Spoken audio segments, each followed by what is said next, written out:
Hello Ram గారు. Hi Nagaraju.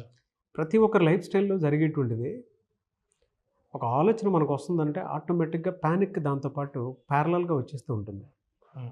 Happiness ఉన్నప్పుడు smile ఎలా అయితే వస్తదో, ఒక యాంగ్జైటీలో ఉన్నప్పుడు, ఒక ఆందోళన వచ్చినప్పుడు దాని తాలూకు నెగెటివ్ థాట్స్ కూడా ఆటోమేటిక్‌గా పెనవేసుకొని ముందుకు వచ్చేస్తూ ఉంటాయి. మనం ఏం చేసుకుంటూ ఉంటామంటే ఆ స్ట్రెస్ భయంకరంగా ఉంటుందండి. దాని నుంచి బయటపడాలన్నా, లేదంటే ఆ ఆలోచన థాట్ షిఫ్ట్ అవ్వాలన్నా కూడా ఇటు ఇటు చూస్తే ఆటోమేటిక్‌గా దేనికది డిపెండ్ అయ్యి ఉన్నట్టు ఉంటది. యాంగ్జైటీ ఒకటి, థాట్ రన్నింగ్ ప్రాసెస్ ఒకటి. పక్కనే ప్యారలల్‌గా ఆహ్, ట్రైన్ ట్రాక్ పరిగెడుతున్నట్టు పరిగెడుతూ ఉంటాయి. విజువలైజేషన్ ద్వారా దీన్ని ఎక్కడైనా మనం హోల్డ్ చేయడానికి అవకాశం ఉంటుందా? అది ప్రాక్టికల్‌గా ఏ విధంగా సాధ్యపడుతుంది? నాగరాజు, నువ్వు ఎప్పుడైనా ఫ్లైట్ ఎక్కావా? హ్మ్. చాలా సార్లు ఎక్కావా? పైలట్‌ని చూసావా? హ్మ్. పోనీ పైలట్‌ని ఆయనకి లైసెన్స్ ఉందో లేదో చూసావా? చూడలేదు. టికెట్ తీసుకొని ఏం చేస్తావు? సైలెంట్‌గా వెళ్ళి సీటు చూసుకొని కూర్చుంటాం. బస్సు ఎక్కేటప్పుడు నా ఫ్రెండ్ ఉండేవాడు. బస్సు ఎక్కి నాకేదో డౌట్‌గా ఉంది అని అంటాడు బస్సులో కూర్చున్న తర్వాత. హ్మ్. ఎందుకంటే ఆ డ్రైవర్ మొహం చూస్తే నాకు అంత నమ్మకం లేదు అని. అసలు నేను డ్రైవర్ మొహం ఎవరు చూడమన్నారా?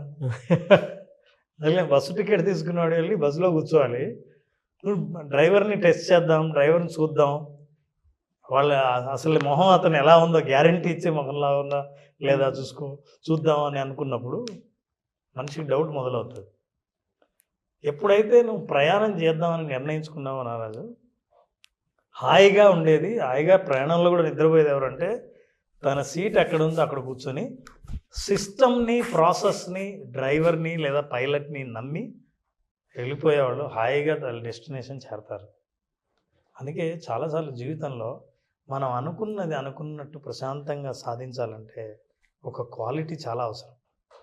విజువలైజేషన్లో ఇది చాలామంది పొందుతారు. ఎందుకంటే వాళ్ళకి ఆందోళన కానీ అనుమానం కానీ రెండు. ఇందాక ఒకటి అడగన్న నువ్వు చెప్పావు నారా, చాలా వాల్యుబుల్ పాయింట్ ఏంటంటే హ్యాపీనెస్ అయినప్పుడు స్మైల్ ఎట్లా వస్తుందో ఆందోళనలో ఉన్నప్పుడు నెగిటివ్ థాట్స్ వస్తాయన్నారే, ఆ నెగిటివ్ థాట్స్లో మొట్టమొదటి థాట్స్ ఏంటంటే డౌట్ అనేది ఎంత ప్రమాదకరమైందంటే చేస్తున్నంతసేపు నిన్ను నువ్వు అనుమానించడమే కాదు, ప్రాసెస్ని, ఈ ప్రపంచాన్ని, చుట్టూ ఉన్న వాటి అన్నిటినీ అనుమానిస్తూనే ఉంటాం. దానికి పెద్ద పరిష్కారం ఏంటంటే ఒక ఆర్ట్ నేర్చుకోవాలి, ఒక పవర్ మనిషికి ఉండాలి. అదేదో కాదు, you need to understand this master of surrendering. దేనికి సరెండర్ అవ్వాలి సార్? సరెండరింగ్ అనేది చాలామందికి తెలియదు. శరణుజొచ్చడం అంటారు. అంటే మనల్ని మనం కంప్లీట్గా సరెండర్ అవ్వడం ఎప్పుడైతే చేస్తామో, ఎప్పుడైతే లొంగిపోతామో, ఎప్పుడైతే నమ్ముతామో సరెండర్ అయినట్టే లెక్క. ఎప్పుడు సరెండర్? తల్లి ముందు పోతూ ఉంటే ఏ రోడ్డు మీద పోతుందని తెలియకుండా తల్లిని ఫాలో అయ్యే చిన్నపిల్లవాడు ఎట్లుంటాడో సరెండర్ అయినట్లు అర్థం. దేవుణ్ణి నమ్మేవాడు లేదా ఈ విశ్వాన్ని నమ్మేవాడు ఏదైనా సరే నన్ను ఎలా చేరుస్తాడు, ఎప్పుడు చేరుస్తాడు, ఏమి ఇస్తాడని ఆలోచించకుండా భక్తితో పూజించడం ఒక్కటే తెలిసిన వాడు ఎవరన్నా ఉంటే ఆ భక్తుడిని సరెండర్ అయిన భక్తుడు అని అంటారు. శరణుజొచ్చిన వాడికి ఎట్లాంటి పరిస్థితులు అయినా సరే కోరింది ఇవ్వటానికి భగవంతుడు రెడీగా ఉంటాడని మన పురాణాలు చెప్తాయి. ఎందుకంటే సరెండరింగ్ అంటే చాలామంది అనుకుంటారు గివింగ్ అప్ అని, వదిలేద్దామని. సరెండరింగ్కి వదిలేయటానికి చాలా డిఫరెన్స్ ఉంది. వదిలేయటం కాదు, వస్తుందని నమ్మటం సరెండరింగ్. శరణుజొచ్చినప్పుడు ఇప్పుడు గజేంద్ర మోక్షంలో ప్రమాదంలో ఉన్నప్పుడు ఏనుగు కాలుని ముసలి గట్టిగా పట్టుకుంటే అహంకారంతో ఉన్న ఏనుగు కొన్ని సంవత్సరాలు యుద్ధం చేసిందంట. కానీ 10,000 సంవత్సరాలు యుద్ధం చేస్తే కూడా అది వదిలించుకోలేకపోయింది.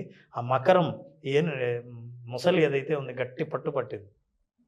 ఎప్పుడైతే గజేంద్రుడు శరణుజొచ్చాడో, సరెండర్ అయ్యాడో, భగవంతుని ప్రార్థించాడో, వెంటనే ఆయన లేచి అసలు అన్నీ మర్చిపోయి బయటకు వచ్చి శరణ్యం కాపాడడానికి వచ్చాడు. అంటే ఎప్పుడైతే నువ్వు శరణుజొచ్చుతావో నువ్వు కోరిన కోరిక తీరుతుంది. దాని అర్థం వదిలేయటం కాదు. మనిషికి ఎప్పుడైతే అహంకారం ఉంటుందో శరణు వేడడు, సరెండర్ అవ్వడు. సరెండర్ ఎప్పుడు అవ్వడో నీ అటాచ్మెంట్ గట్టిగా ఉంటుంది. అసలు ఏంటి సరెండర్ అవ్వడం అంటే letting go of your attachment to the outcome. ఇదే రావాలి, నాకు ఇది ఎలాగైనా సాధించాలి అన్న గట్టి అటాచ్మెంట్ ఏదైతే ఉంటుందో అటాచ్మెంట్ని వదిలేయాలి. ఇది చాలా క్రిటికల్ ఫిలసాఫికల్ థాట్. అర్థం చేసుకోవాలంటే ఏంటంటే నువ్వు ఎంత అటాచ్మెంట్ పెరుగుతుందో నీకు అంత ఆందోళన పెరుగుతుంది. అవుట్కమ్ మీద నమ్మకం మాత్రం ఉండి నా ప్రాసెస్ మాత్రం నేను ప్రాక్టీస్ చేస్తూ ఉంటే నేను అనుకున్నది నేను సాధిస్తా అన్న నమ్మకం పెరుగుతుంది.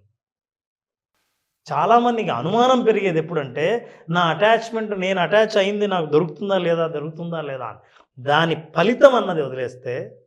అందుకే గట్టిగా మనకు చెప్పేది భగవద్గీతలో కూడా, ఫలితాన్ని నువ్వు వదిలే, ఖచ్చితంగా నువ్వు చేయాల్సింది చెయ్యి, చేయవలసిన పని చెయ్యి, ప్రాసెస్ ఫాలోగా, విజువలైజేషన్ చెయ్యి, అఫర్మేషన్స్ చెయ్యి, చెప్పింది చెప్పినట్లు ప్రాక్టీస్ చేయి. బికాస్ ఫలితం ఎండింగ్లో ఉంది, భవిష్యత్తులో ఉంది, నీ ప్రాక్టీస్ వర్తమానంలో ఉంది, ప్రజెంట్లో ఉంది. Practice it. కానీ ఎప్పుడైతే నువ్వు అటాచ్మెంట్ నీకు అవుట్కమ్ మీద ఉంటుందో నీ దృష్టి అంతా భవిష్యత్తులో ఉంటుంది, ప్రజెంట్ మీద ప్రాక్టీస్ పోతుంది.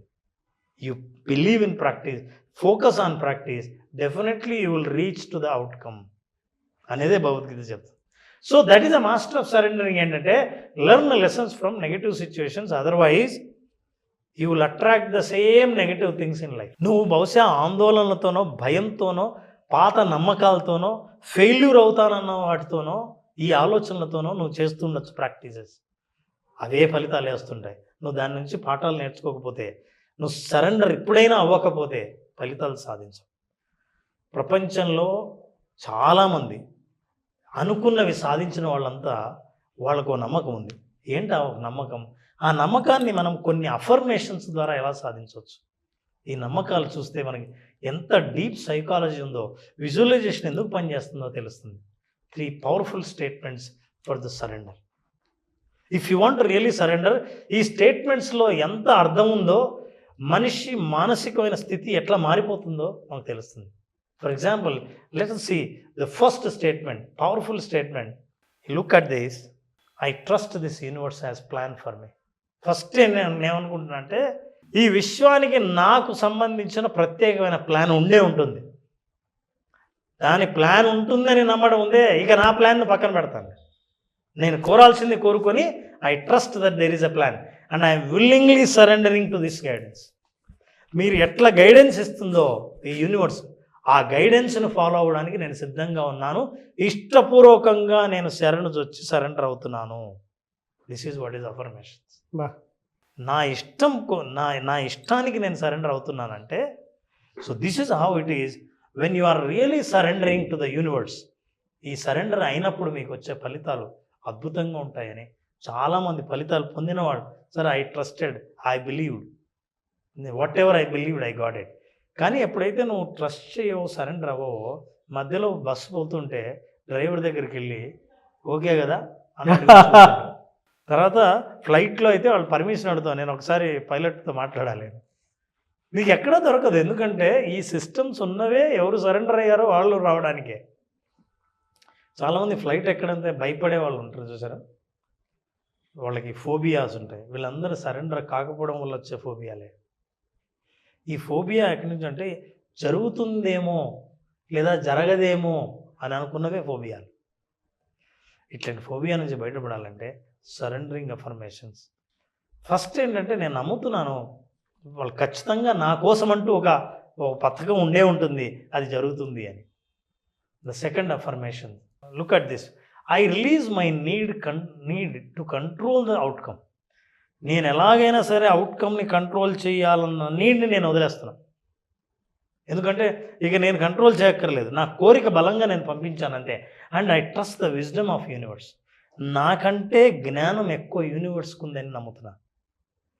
నేను ఎప్పుడైతే నాకంటే యూనివర్స్కి జ్ఞానం ఎక్కువ ఉందని నమ్ముతానో దాని అర్థం నేను యూనివర్స్ని ఎక్కువ నమ్మాను. నాకే చాలా తెలివింది, నేను కంట్రోల్ చేయాలి, నాకేం కావాలో నాకు తెలుసు, ఇంకా రాలేదంటే ఎందుకు రాలేదు అనే డౌట్తో ఉన్న వాళ్ళకి సరెండర్ కాలేదు. There belief system will be completely negative. Always doubts, they start with doubts. వాళ్ళకి ఎమోషనల్ ఎక్సైట్మెంట్ ఉంటుంది తప్ప ప్రాసెస్ మీద ఓనర్షిప్ ఉండదు. This is what is the second affirmation. And look at this third powerful affirmation, I let go the attachments to people, things and situations. మనుషుల పట్ల, వస్తువుల పట్ల, పరిస్థితుల పట్ల ఇలా ఉండాలని కంట్రోల్ని నేను పూర్తిగా వదిలేస్తున్నాను. And that's not serve my good. నాకు ఏదైతే మంచి చెయ్యదో ఆ పరిస్థితుల్ని, ఆ వ్యక్తుల్ని, ఆ ఫలితాలని నేను అటాచ్ అవ్వాలని నేను ఏమాత్రం అనుకోవట్లేదు. నాకు ఏవైతే సరిపోవో, నాకు ఏవైతే మంచివి కావో వాటి పట్ల నాకు ఎటువంటి అటాచ్మెంట్ లేదు. నా నమ్మకాలు ఏవైతే నాకు పనిచేయవో ఆ నమ్మకాలని ఇంకా పట్టుకునే అటాచ్మెంట్ నాకు ఉండదు. ఇవి వదిలేస్తున్నాను. ఈ 3 నమ్మకాలతో మీరు మొదలు పెడితే visualisation will work for you. ఎందుకంటే your complete focus is on present, not on future. మీరు ఎప్పుడైతే ప్రజెంట్ మీద ఉంటారో your practices are very sincerely you practice, your practices are very honest. ఇప్పుడు ఇది ఎట్లా అయితే చేస్తారో ఆటోమేటిక్గా ఆ బస్సు ఎక్కడికి చేరాలో అక్కడికి చేరుతుంది. మీరు ప్రతిసారి చెక్ చేయాల్సిన అవసరం లేకుండా మీ డెస్టినేషన్ని మీరు ఖచ్చితంగా చేరతారు. ఇది సైన్స్ చెప్పినా, భగవద్గీత చెప్పినా, అనుభవం చెప్పినా ఒకటే. No words to say sir, very practical. Anyway sir, thank you అండి, thank you so much Ram garu. Thank you Nagesh. అయితే చాలామంది విజువలైజేషన్ క్లాస్ ఎప్పుడెప్పుడు ఉంటుందని చెప్పేసి అడుగుతున్నారు. విజువలైజేషన్ 2.0 చాలా బలంగా మీ జీవితాన్ని మార్చే విధంగా ఉంటుంది. సో మళ్ళీ క్లాస్ ఎప్పుడు ఉండే అవకాశం ఉంటుంది? నారాజు కొత్త కంటెంట్తో, కొత్త విషయంతో, కొత్త ఎక్సర్సైజ్తో విజువలైజేషన్ 2.0 మళ్ళీ మన అభిమానుల ముందుకు వచ్చింది. ఈ 2.0లో మే 25వ తేదీన స్టార్ట్ చేస్తున్నాం. మే 25. ఈ 5 రోజుల పాటు ఎంత ఇంటెన్సివ్గా ఉంటుందంటే ఎవరికైతే కోచింగ్ అన్న అనుభవం ఉంటుందో వాళ్ళకి తెలుస్తుంది. ఎందుకంటే 1 గంట జీవితంలో ఎటువంటి మార్పులను తీసుకురాగలదు, ఎంత అద్భుతంగా, ఎంత డీప్గా మనల్ని టచ్ చేస్తుంది అన్న విషయం కోచింగ్ అన్న అనుభవం ఉన్న వాళ్ళకి తెలుస్తుంది. ఆ కోచింగ్ అనుభవాన్ని తెలుసుకోవాలనుకుంటే విజువలైజేషన్ 2.0 మే 25న ప్రారంభమయ్యే ఈ ప్రోగ్రామ్కి అటెండ్ అయిన వాళ్ళకి అనుభవపూర్వకంగానే వాళ్ళు అర్థం చేసుకుంటారు వాట్ ఈజ్ 2.0 అన్నది. Fantastic sir, no doubt. మీ జీవితాన్ని మీ చేతుల్లో నుంచే అద్భుతంగా, ఆనందంగా, అది కూడా కమర్షియల్గా మార్చుకోవాలి అనుకున్నటువంటి వాళ్ళకి మాత్రం మే 25 నుంచి విజువలైజేషన్ క్లాసెస్ జరుగుతూ ఉన్నాయి. ఆసక్తి కలిగిన వారు స్క్రీన్ మీద మీకు కాంటాక్ట్ నెంబర్ కనిపిస్తుంది, దానికి మీరు కాల్ ఆర్ మెసేజ్ వాట్సాప్ చేసి వెంటనే ఎన్రోల్ చేసుకోవచ్చు. ఒకవేళ మీకు పర్సనల్ అపాయింట్మెంట్ కావాలి అనుకుంటే రామ్ గారిది, కోచింగ్ ఎవరన్నా పర్సనల్గా తీసుకోవాలి అనుకున్నటువంటి వాడు, అంటే లైఫ్ స్కిల్స్కి సంబంధించినటువంటి కోచింగ్స్. మనం జీవితంలో పరిగెడుతూ ఉంటాము సక్సెస్ కోసమని, చాలా తప్పులు జరుగుతూ ఉంటాయి. బట్ బయట నుంచి అబ్జర్వ్ చేసి చెప్పేటువంటి వాళ్ళకి తెలుస్తూ ఉంటుంది ఇక్కడ తప్పు ఉంది, ఇక్కడ తప్పు ఉంది అని. అంటే మనం తీసుకోలేకపోవచ్చు, కానీ అవే మనకి గొప్ప అవకాశంగా మారే అవకాశాలు ఉంటాయి.